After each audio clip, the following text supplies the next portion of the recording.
అవి కూడా సరిగ్గా లేవు, ఉన్నాయి కానీ సరిగ్గా లేవు, ఇంకా కట్టాలి, కట్టవచ్చు. పోనీ ముఖ్యమంత్రి గారు అంటున్నారు యంగ్ ఇండియా స్కూల్స్ కడతాము, అంతర్జాతీయ ప్రమాణాలతో కడతాము అని. ఒక 25 ఎకరాల్లో ఇవాళ ఇక్కడ తీసుకుంటే ఒక యంగ్ ఇండియా స్కూల్ కట్టవచ్చు. లేదు పక్కనే ఉన్న నియోజకవర్గానికి కూడా లేదు అనుకుంటే కూకట్పల్లికి కూడా ఇక్కడే బ్రహ్మాండమైన స్కూళ్లు ఒక 4-5 స్కూళ్లు ప్లాన్ చేయవచ్చు, వేలాది మంది పిల్లలకు అవకాశం ఇవ్వచ్చు. అది కూడా చేయరంట. పోనీ ఇందిరమ్మ ఇండ్ల కోసం ఈ 1000 ఎకరాలు 1100 ఎకరాల్లో ఒక 500 ఎకరాలు తీసుకుని హైదరాబాద్ లో ఉండే పేదవాళ్ళకి చాలా మందికి ఇక్కడ కట్టించి ఇవ్వచ్చు. అది కూడా చేయరంట. మీరు చూశారు మన జూబ్లీ హిల్స్ లో ఆఖరికి బొందల గడ్డలకు కూడా జాగలు లేవు, గ్రేవీ యార్డ్ శ్మశాన వాటికలకు జాగలు లేవు.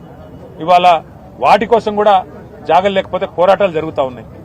అట్లాంటి ఈ పరిస్థితుల్లో హైదరాబాద్ మహానగరంలో పార్కులకి స్థలం లేదు, పార్కింగ్ స్థలం లేదు, శ్మశాన వాటికకి స్థలం లేదు, పేదవాళ్ళు ఇల్లు కట్టుకోవడానికి స్థలం లేదు, స్కూల్ కట్టడానికి జాగలేదు, అట్లాగే రోడ్డు విస్తరించాలంటే జాగలేదు. ఇవాళ హైదరాబాద్ లోని 9,300 చిల్లర ఎకరాలు పరిశ్రమల అవసరాల కోసం ఇచ్చిన స్థలాన్ని ఇవాళ ప్రభుత్వం కాలుష్యకారక పరిశ్రమలను తరలించే ప్రయత్నం చేస్తున్నది. కాలుష్యాన్ని నివారించాలనడంలో ఎవరికి రెండో అభిప్రాయం లేదు. కాలుష్యం ఉండే పరిశ్రమల్ని తప్పకుండా నియంత్రించాలి, నివారించాలి.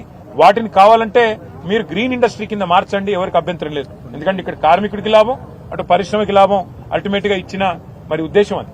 కానీ ప్రభుత్వం ఏమంటున్నది, ఈ 9,300 ఎకరాలు అది కూడా ఎంత ధరకి, ఇక్కడ మార్కెట్ ధర 1,00,00,000 ఉంది గజం, అంటే ఎకరం 50 నుంచి 75 కోట్లు ఉంది. కానీ ప్రభుత్వం ఏమంటుంది, రిజిస్ట్రేషన్ ధర 12,000 ఉంది. ఇక్కడ మీరు 4,000 కడితే చాలు, 4,000 రూపాయలు కడితే చాలు గజం, అంటే ఎకరానికి 1,60,00,000 ఇది అవుతుంది అనుకుంటా. 1,60,00,000 కడితే నీకు 50 కోట్ల నుంచి 75 కోట్ల విలువ చేసే భూమిని ఫ్రీగా ఇస్తా, అది తీసుకొని నువ్వు అపార్ట్మెంట్లు కట్టుకో, నువ్వు బ్రహ్మాండంగా 10 తరాలకు తరిపడా ఆ పారిశ్రామికవేత్త పెద్ద ఆయన ఎవరైతే ఉన్నారో ఆ యాజమానిగా వారు సంపాదించుకోవచ్చు అని చెప్తున్నారు. కానీ వాస్తవం ఏంది, ఇది ప్రజల భూమి, ప్రజల సంపద. ఈ ప్రజల భూమిని ఆనాడు ప్రభుత్వాలు ప్రజల దగ్గర నుండి సేకరించి, రైతాంగం దగ్గర గాని రెవెన్యూ భూములు గాని సేకరించి పరిశ్రమలకు ఇచ్చిన ఉద్దేశం ఉపాధి కల్పన, సేకరించి ఈ పారిశ్రామికవేత్తలకు కట్టబెట్టిన ఉద్దేశం రాష్ట్ర ఆదాయం పెరగాలని, అంతేగాని ప్రైవేట్ వ్యక్తుల జేబులు నిండాలని కాదు. అందుకే ఈ 9,300 ఎకరాల భూ కుంభకోణం, 5 లక్షల కోట్ల భూ కుంభకోణం ఏదైతుందో దీన్ని బీఆర్ఎస్ పార్టీ క్షేత్రస్థాయిలో పోరాడాలని చెప్పే నిర్ణయం తీసుకుని నిన్న ఉప్పల్ నియోజకవర్గంలో, అట్లాగే నిన్న మల్కాజ్గిరి నియోజకవర్గంలో మా నాయకులు మత్స్సునాచారి గారు, జగదీష్ రెడ్డి గారు, వారందరూ కూడా కొన్ని బృందాలు అక్కడ పోయినాయి. ఇవాళ మేమందరం కూడా, నేను, మా వివేక్ గారు, మా కృష్ణారావు గారు ఎమ్మెల్యే గారు, అట్లాగే పల్లా రాజేశ్వరరెడ్డి గారు, మా సత్యవతి రాథోడ్ గారు, ఎమ్మెల్సీ రాజు గారు, మేమందరం ఇక్కడికి రావడం జరిగింది. మిగతా బృందాలన్నీ కూడా ఇవాళ వివిధ పారిశ్రామిక వాడల్లో పర్యటనకు వెళ్తా ఉంది. నేను ఈ ప్రభుత్వానికి చెప్పేది ఒకటే, మీరు ఈ 5 లక్షల కోట్ల ప్రభుత్వ ఆస్తి, ప్రజల ఆస్తి, ప్రభుత్వ ఆస్తి అంటే ప్రజల ఆస్తి, దీన్ని సరైన పద్ధతిలో వినియోగించండి. పేదలకు ఇల్లు కట్టివ్వండి, మేము వ్యతిరేకం కాదు. ఈ భూములు వెనక్కి తీసుకోండి, కావాలంటే 50%, 60% వెనక్కి తీసుకోండి. గ్రీన్ ఇండస్ట్రీలు పెట్టండి, మేము వ్యతిరేకించట్లేదు. అట్లాగే ఐటీ పార్కులు పెట్టండి, మేము వ్యతిరేకించట్లేదు. కానీ పారిశ్రామికవేత్తలకు అడ్డికి పావుషేరుకు రాసిస్తాం. మీరు ఇష్టం ఉన్న అపార్ట్మెంట్లు కట్టుకోండి, మాల్స్ కట్టుకోండి, మీరు ఎంజాయ్ చేయండి. ప్రజల సొమ్మును మీరు అత్త సొమ్ము అల్లుడు దానం అన్నట్టు మేము దానం చేస్తాము, మీరు అమ్ముకోండి, ఇష్టం ఉన్నట్టు చేసుకోండి అంటే బీఆర్ఎస్ చూస్తూ ఊరుకోదు.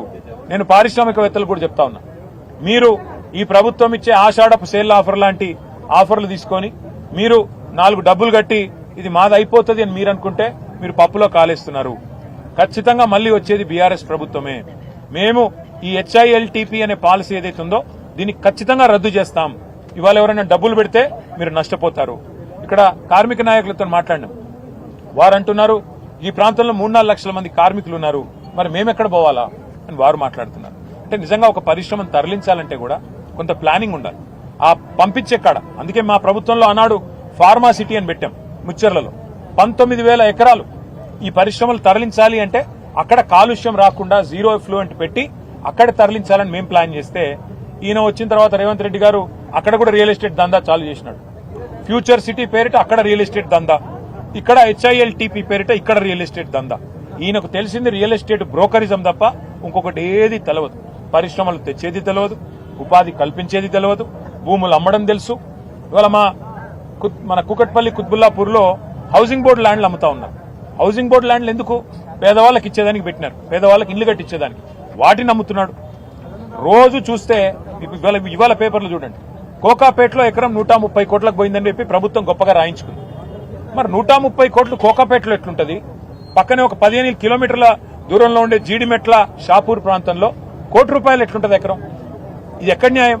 పోనీ ఇప్పుడు మా దేవదానం గారు ఉన్నారు, ఆయనకు మరి మీరు ఇక్కడ కూడా గజం 4,000 రూపాయలకి ఇస్తే ఆయన కూడా కొనుక్కుంటాడు.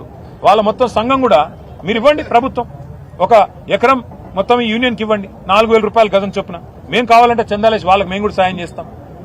వాళ్ళకి ఇవ్వరు, కార్మిక సంఘాలకు ఇవ్వరు, పేద ప్రజలకు ఇవ్వరు. కానీ ఎవరికి ఇస్తారు? పెద్ద పెద్ద పరిశ్రమలు అని చెప్పి ఎవరైతే నడుపుతున్నామని చెప్పి చెప్తున్నారో వాళ్ళకిచ్చి వాళ్ళు అపార్ట్మెంట్లు కట్టుకోవడానికి, మాల్స్ కట్టుకోవడానికి ఇవాళ చేస్తున్న వ్యవహారం ఏదైతుందో దీని వెనకాల దాగి ఉన్నది 5 లక్షల కోట్ల కుంభకోణం. ఈయన అనుముల రేవంత్ రెడ్డి కాదు, ఈయన అవినీతి అనకొండ. ఈయన అన్నదమ్ముళ్ళు, ఈయన చుట్టూ ఉండే కొంతమంది రియల్ ఎస్టేట్ మాఫియా, వాళ్ళందరూ కలిసి ఈ 9,300 ఎకరాల మీద కన్నేసి వాటిని కాజేయడానికి లక్షల కోట్ల రూపాయలు ఢిల్లీకి కప్పంగా కట్టడానికి, ఢిల్లీ పెద్దలకు పంపి పదవులు కాపాడుకోవడానికి మూటలు పంపి చేస్తున్న ఒక కుయుక్తి. దీన్ని బీఆర్ఎస్ అడ్డుకుంటుంది. ఇది కేవలం ప్రారంభం మాత్రమే. రేవంత్ రెడ్డి గారు అనుకుంటుండొచ్చు ఒకరోజు వచ్చినారు పోయినారు ఏం చేస్తారని. ఏం చేస్తామో చూపెడతాం. హైదరాబాద్ నగరంలో ప్రతి గల్లీలో ప్రజలను కూడగడతాం, ప్రతి నియోజకవర్గంలో కూడగడతాం. కూడగట్టి చైతన్యవంతులు చేసే విధంగా సదస్సులు ఏర్పాటు చేస్తాం, హాల్ మీటింగ్లు ఏర్పాటు చేస్తాం.